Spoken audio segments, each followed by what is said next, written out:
Ok, bonjour tout le monde, je vous retrouve pour une nouvelle vidéo intitulée Trouver le bon diagnostic.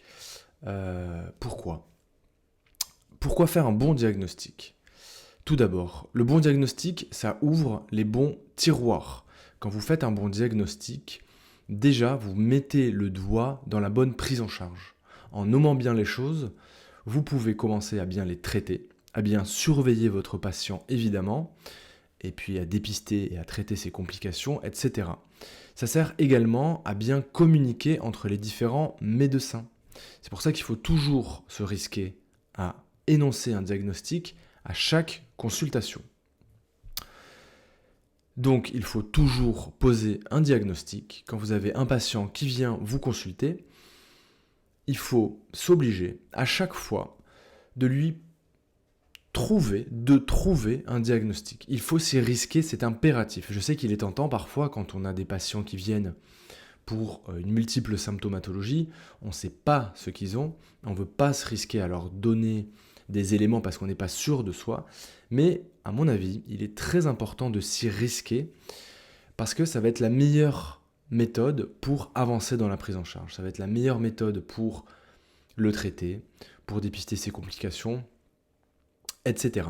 Donc même quand on est un petit peu perdu, il faut à mon sens toujours risquer à poser un diagnostic. On pourra se tromper. Le fait d'essayer, ça va aussi permettre de questionner ce diagnostic et vouloir l'affirmer ou l'infirmer par des explorations complémentaires par exemple. Il est essentiel de nommer correctement le diagnostic. Ce que j'entends par là, c'est que ce qui est grave, c'est pas forcément de donner un faux diagnostic, parce que le fait de faire un faux diagnostic, on va pouvoir l'affirmer et l'infirmer, le rectifier, le re-questionner. Mais ce qui est dangereux, à mon sens, c'est de mal nommer les choses.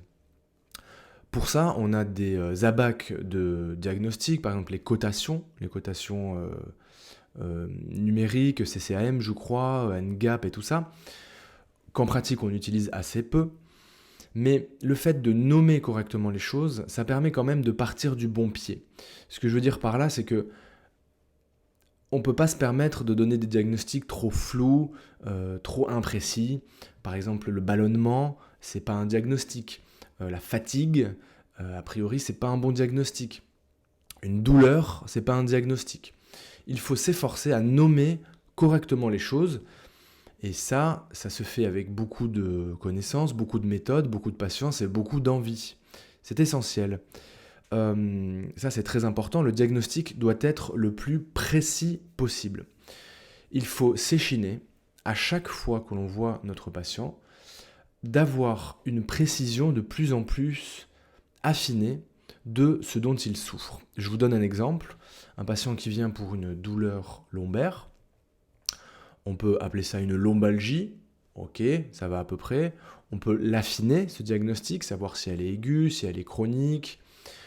On peut l'affiner davantage en précisant si c'est une lombalgie commune ou secondaire, symptomatique. Ça donne déjà une étape supplémentaire dans l'énonciation de ce diagnostic. Quand bien même on poserait le diagnostic de symptomatologie commune, ce qui est la lombalgie la plus fréquente, on peut s'efforcer à rentrer encore un peu plus dans le détail pour savoir si c'est une lombalgie commune arthrosique, par exemple, ou hernière. Et donc ça, on va pouvoir compléter cette exploration par des examens d'imagerie, par exemple. Mais je crois qu'il est essentiel de vouloir, à tout prix, rechercher la plus haute précision dans nos diagnostics. Alors au départ, on peut faire un diagnostic très vague, c'est ok, on en fait déjà un, et puis au fur et à mesure des consultations, des réflexions, des examens complémentaires, des questions qu'on pose à notre patient, des signes qu'il nous rapporte, il faut s'échiner à vraiment retrécir notre entonnoir pour atteindre un diagnostic avec ses mécanismes lésionnels ou sa structure anatomique la plus précise possible. Donc un diagnostic, il évolue dans le temps. Vous voyez toujours dans les dossiers médicaux des diagnostics qui restent, qui traînent pendant des années. Et on arrive à se demander, est-ce que le patient en souffre encore? Et donc du coup, Ça revient à se poser la question, est-ce que ces traitements qu'on lui donne pour ce diagnostic qui traîne depuis 10 ans dans son dossier, il est toujours indiqué?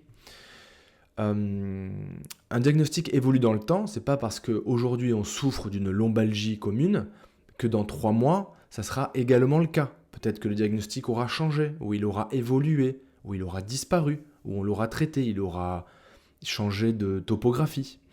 Donc à chaque consultation, il faut revoir les diagnostics qu'on a posés. Donc pour ça, il faut revoir les antécédents du patient, tout ce qu'on avait noté, tout le dossier médical, revoir tous les diagnostics qui ont été posés. Il faut les reconsidérer. Est-ce qu'ils sont toujours là? Est-ce qu'ils sont toujours là à la même intensité? Est-ce qu'ils sont toujours dans la même appellation? Est-ce que je peux les modifier? Est-ce que je peux les barrer du dossier médical? Et les re-questionner, c'est-à-dire toujours les remettre en question dans le même but d'affiner les traitements, la prise en charge, la surveillance, etc. Ce qui est important, évidemment, c'est que plusieurs diagnostics peuvent s'associer entre eux. C'est pas parce qu'en consultation, vous avez posé un diagnostic de reflux gastrique chez quelqu'un qui se plaint d'un pyrosis que le boulot est fait. Il peut aussi souffrir d'obésité, qui va favoriser ce reflux, qui conviendra de rechercher. Donc pour ça, il faut le peser, l'interroger, etc., etc. Donc c'est pas parce qu'on a trouvé un diagnostic qu'on doit s'arrêter là, bien au contraire. Notamment dans la population gériatrique, vous savez bien qu'il y a souvent plein de diagnostics qui s'associent entre eux, et plus on en a, mieux c'est, mieux on a connaissance du patient. Alors comment on fait pour l'énoncer, ce diagnostic? Une fois qu'on l'a en tête, il y a un moyen mnémotechnique pour l'énoncer, ce diagnostic. Alors l'acronyme, vous voyez, c'est l'ASPE, avec les lettres en rouge. On va commencer évidemment par la localisation. Est-ce que c'est du côté droit, du côté gauche? La localisation dans les cadrans abdominaux, etc. Donc on va essayer d'avoir une localisation la plus précise possible. Est-ce que c'est aigu ou est-ce que c'est chronique? Ça, on connaît.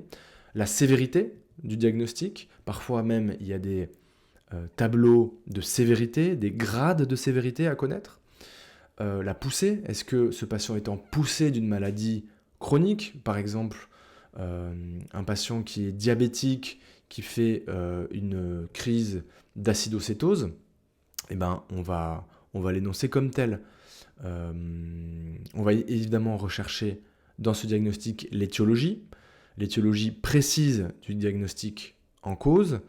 On va énoncer ses complications, ce qui est très important, et évidemment le terrain. Le terrain, on en a déjà parlé, vous savez très bien qu'une douleur abdominale aiguë chez une jeune femme de 15 ans ne va pas du tout être considérée de la même manière qu'une douleur abdominale aiguë chez un patient alcoolo-tabagique de 60 ans, par exemple.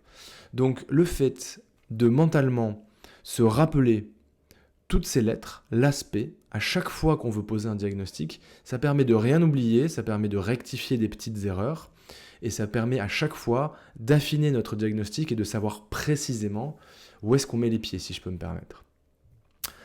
Alors, comment on trouve un diagnostic? Évidemment, il ne peut s'énoncer qu'après un examen clinique, après une phase d'interrogatoire soigné et un examen physique. On va déjà avoir après l'interrogatoire une forte suspicion diagnostique que l'examen clinique, l'examen physique va essayer de confirmer. Et à ce stade-là, on a en général 80% de chances d'avoir déjà un diagnostic. Parfois, évidemment, il faut demander des examens paracliniques. Donc, ce n'est qu'à l'issue de toutes ces données qu'on peut trouver un diagnostic. Je rappelle ça ici parce que c'est vraiment une grosse erreur de poser un diagnostic au bout de 1 minute d'interrogatoire quand le patient nous parle de ses symptômes. C'est la meilleure façon de se tromper.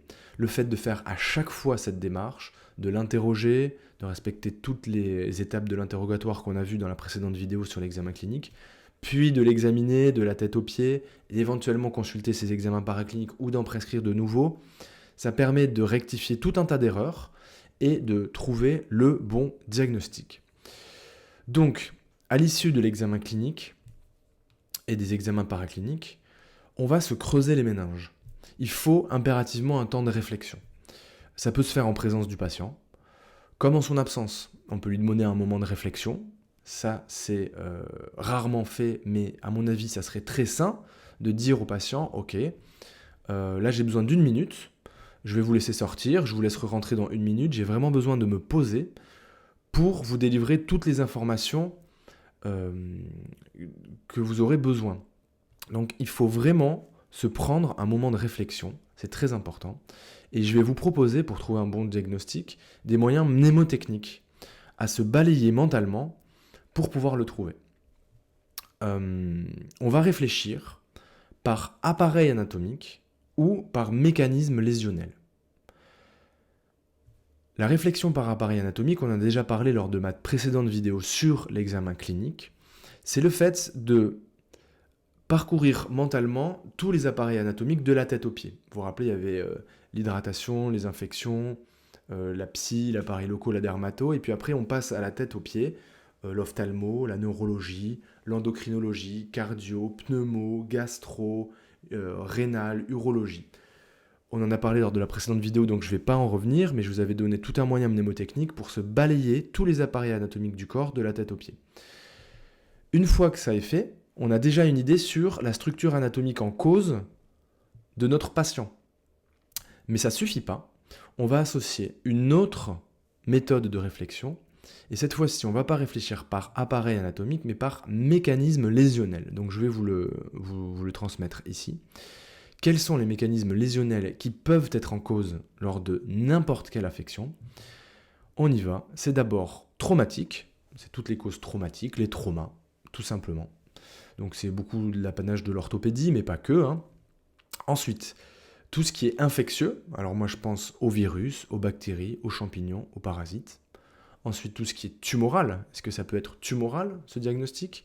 On va penser aux tumeurs solides d'organes ou aux tumeurs liquides, les hémopathies, etc.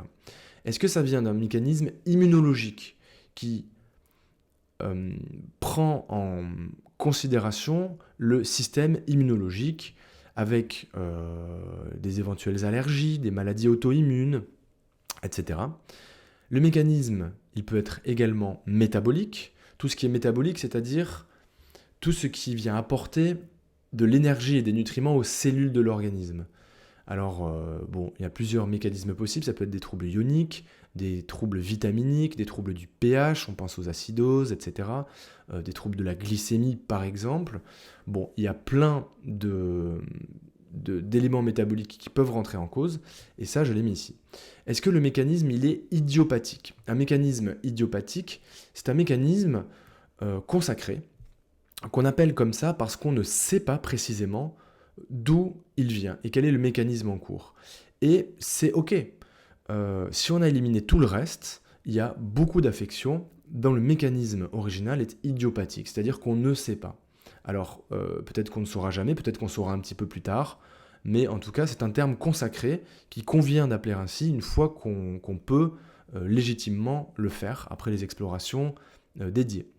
Le mécanisme est-il toxique? Alors il y a plein de toxiques possibles, je ne vais pas tous vous les citer évidemment, mais c'est un mécanisme lésionnel bien connu. Il peut être également iatrogène, c'est-à-dire provoqué par l'action de soins, de médicaments, d'hospitalisation, d'alitement par exemple. Évidemment, on pense aux affections iatrogènes médicamenteuses. Tous les effets secondaires des médicaments sont documentés dans leur notice. Le mécanisme peut être également mécanique. Ce que j'appelle mécanique, c'est-à-dire c'est quelque chose qui coince, qui pousse, qui rentre en conflit. Je pense par exemple à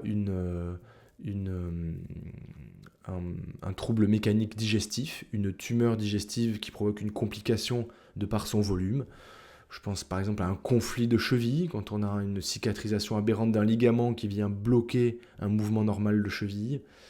Donc mécanique, c'est un mécanisme assez simple à comprendre, c'est de par sa présence physique, la lésion provoque un trouble.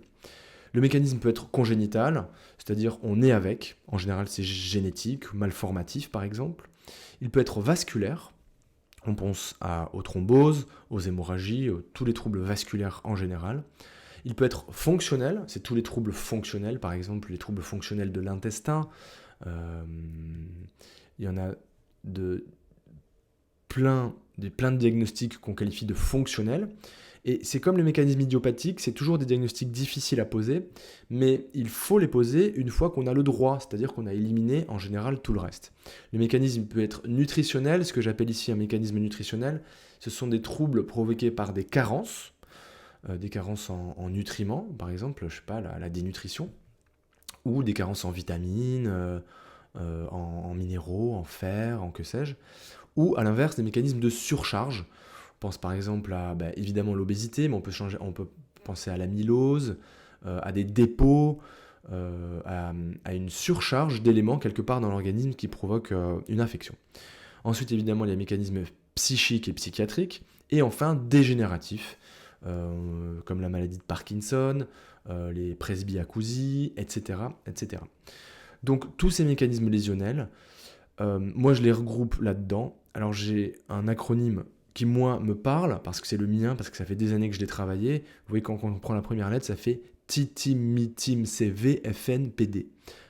Je convainc tout à fait que ça peut être assez absurde, mais moi ça me parle parce que c'est un moyen mnémotechnique que j'ai travaillé depuis des années, et moi maintenant c'est sous-cortical, je fais ça en 1 seconde, je balaye tout ça pas quand même, mais en quelques secondes, et moi je vous invite à l'arranger comme vous voulez, à garder peut-être tous ces éléments, mais à trouver un moyen de tous les retrouver. Donc ce qu'on va faire en fait, pour trouver un bon diagnostic, c'est qu'on va réfléchir à la fois par appareil anatomique, on va tous les défiler, et par mécanisme lésionnel. Et on va tous les défiler. Et en recoupant ces données, on va avoir quand même une très bonne idée de ce qui se passe et on va pouvoir énoncer un diagnostic. Je pense que c'est important de le faire parce que ça permet de rien oublier. Le fait de faire systématiquement cette démarche, ça permet de ne pas se jeter sur un diagnostic qui peut nous paraître évident. Et souvent, quand on prend le temps, et à mon avis c'est nécessaire, ça permet de rectifier plein d'erreurs. Donc là, je vous ai donné la méthode intellectuelle pour trouver un bon diagnostic, avec ces 2 méthodes de réflexion qui sont quand même très robustes. Alors comment on fait en pratique quand vous avez un patient que vous recevez en consultation? Comment faites-vous? Un conseil essentiel que je recommande à tous, c'est de se munir d'un carnet et d'un stylo. Je fais ça à chaque fois pour tous mes patients. Je vous conseille ça vraiment, et particulièrement à mes confrères les plus jeunes, parce que ça vous permet de poser les choses et de ne rien oublier. Encore une fois, le risque, c'est d'oublier des choses. On a l'impression d'y arriver, de tout retenir, mais je vous assure que c'est se décharger d'une charge incroyable, de se munir d'un papier, d'un crayon, et on va recueillir en termes de mots-clés, j'insiste là-dessus, on va pas gratter, on va pas faire une dissertation, mais on va recueillir les mots-clés de toutes les données de l'examen clinique, c'est-à-dire l'interrogatoire, l'examen physique, voire des examens paracliniques que rapporte notre patient. Donc il y a un premier temps de recueil. Le patient vient, vous prenez un stylo, un carnet, vous passez à l'interrogatoire, vous faites toutes les étapes de l'interrogatoire qu'on a déjà vues lors de la précédente vidéo, et vous notez par des mots-clés médicaux toutes les données du motif, des antécédents, de l'histoire de la maladie, des signes fonctionnels, des allergies, etc., etc. Vous les notez à chaque fois par des acronymes peut-être très courts, mais vous les notez tous. Ensuite, vous allez l'examiner.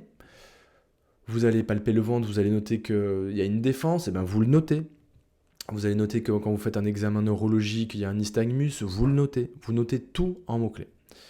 S'il y a besoin, vous notez les données de l'examen paraclinique, soit que le patient vous a ramené, soit que vous prescrivez. Donc ça, c'est le premier temps de recueil des mots-clés. Viendra un deuxième temps de regroupement analytique, c'est-à-dire qu'on va essayer de mettre de l'ordre dans tout ce que vous avez regroupé. Vous allez vous retrouver peut-être avec une dizaine, une cinquantaine, peut-être plus de mots-clés concernant l'interrogatoire, l'examen physique, les données d'examen paraclinique de votre patient. Il va falloir y mettre de l'ordre, notamment pour trouver un bon diagnostic. Et c'est ce que j'appelle le regroupement analytique des données. Je vais vous donner un exemple très pratique. Vous avez par exemple un patient qui se présente à votre consultation pour des douleurs abdominales. C'est son motif de consultation. Ok, donc le patient s'assoit en face de vous, vous commencez l'interrogatoire. Donc vous notez dans ses antécédents qu'il a un antécédent familial de cancer de l'endomètre. Vous ne savez pas si ça vous sert, mais à ce stade-là, vous le notez. Dans ses traitements, vous voyez qu'il a un traitement par antiarythmique, donc vous notez lequel évidemment, vous notez qu'il a un traitement par statine, vous notez lequel. Il vous apprend en l'interrogeant qu'il fait des extrasystoles, très bien. Il rapporte des épisodes de désurie, le monsieur se lève la nuit, ok. Puis en fait, quand vous cherchez, voilà, vous apprenez quand même qu'il a eu un épisode de vomissement. Ok. Vous lui tirez encore les verres du nez, et puis vous apprenez qu'en fait, il y a une notion d'altération de l'état général. Vous le notez comme ça parce qu'il vous rapporte une fatigue, une perte de poids, une anorexie. Et donc ça, vous le traduisez, parce que vous êtes médecin, vous êtes soignant, vous le traduisez en langage médical, en mots-clés, en AEG. Il vous transmet une biologie que son, je sais pas, SOS médecin a réalisé. Vous voyez que sur la biologie, il y a une hypercalcémie avec une élévation de la lipase, par exemple. Ok. Vous l'examinez, et là, vous vous rendez compte quand même, après un examen complet, qu'il a une défense épigastrique à la palpation. C'est tout ce qu'il a dans son examen. Donc là, à ce stade-là, vous avez recueilli tous ces mots-clés. Ok. Une fois que c'est fini, il faut impérativement prendre le temps de la réflexion. Parfois, ça prend 3 secondes, parfois, ça prend 20 minutes. Donc vous choisissez. Soit vous le faites devant lui, soit vous lui dites « Attendez, j'ai besoin d'un moment », soit vous le renvoyez chez lui en lui disant que vous penchez sur son cas, vous le rappelez, vous le reconvoquez, vous lui donnez un rendez-vous, vous faites ce que vous voulez, mais prenez le temps de la réflexion. Et ce qui est important à ce stade-là, c'est de regrouper, c'est ce que j'appelle le regroupement analytique, vous regroupez tous les signes et les symptômes qui vont ensemble. En l'occurrence, on est dans un cas de douleur abdominale, donc là, ce qu'il convient de faire, c'est de regrouper tous les signes et les symptômes qui vont se rapporter à ce motif-là. Donc tous les signes abdominaux, les vomissements, la défense à la palpation, évidemment la lipase à la biologie, et puis on peut évidemment regrouper l'altération de l'état général.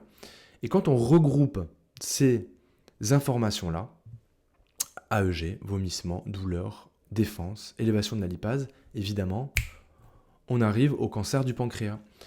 On l'évoque, alors évidemment, le fait de l'annoncer, c'est un autre sujet. De toute façon, on ne peut pas annoncer un pancréas dans ces circonstances-là, vous le savez très bien.